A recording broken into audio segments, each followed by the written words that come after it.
વાત એ છે કે વર્તમાન સમયની અંદર ધન ધાન સંપત્તિ અને પ્રભાવ અને વૈભવના યોગમાં શું ત્યાગી કે શું ગ્રહી કે શું આચાર્ય મહારાજ બધા પોતાને ઉપસવા માટે, પોતાનું એક વર્ચસ્વ જમાવવા માટેના પ્રયાસો કરતા હોય છે અને એના કારણે ક્યાંક ક્યાંક મર્યાદાનો પણ ભંગ થતો હોય છે. હવે પરદેશમાં જે પ્રમાણે મંડળ ઉપર મંડળ આવતા હોય ત્યારે તમારે પણ એક પ્રકારનો વિવેક જાળવવો પડે. આપણને કયું મંડળ ઉપયુક્ત છે એ સમજવું બહુ જરૂરી છે. અને અહીંયા કદાચ બેઠા થકા નો સમજાય ને તો વડતાલ ટેમ્પલ બોર્ડના ચેરમેન શ્રી, કોઠારી શ્રી, સ્વામીજી છે, તમે અમને પણ ફોન કરી શકો છો.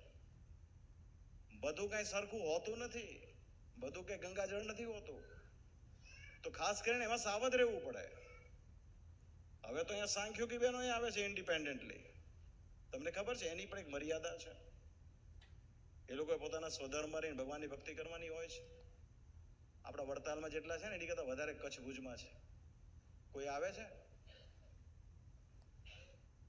પણ જ્યારે માણસની અંદર મહત્વાકાંક્ષાનો કીડો હળવળતો હોય છે ને ત્યારે સમાંતર તંત્ર ચલાવવાનો એને ભાવ થતો હોય છે. અને ભક્તો ભાવિક હોય છે. એ ભાવિકપણામાંથી ઘેલાપણા તરફ તમે ક્યારે ટર્ન થઈ જાઓ છો ને એનો તમને ખ્યાલ આવતો નથી.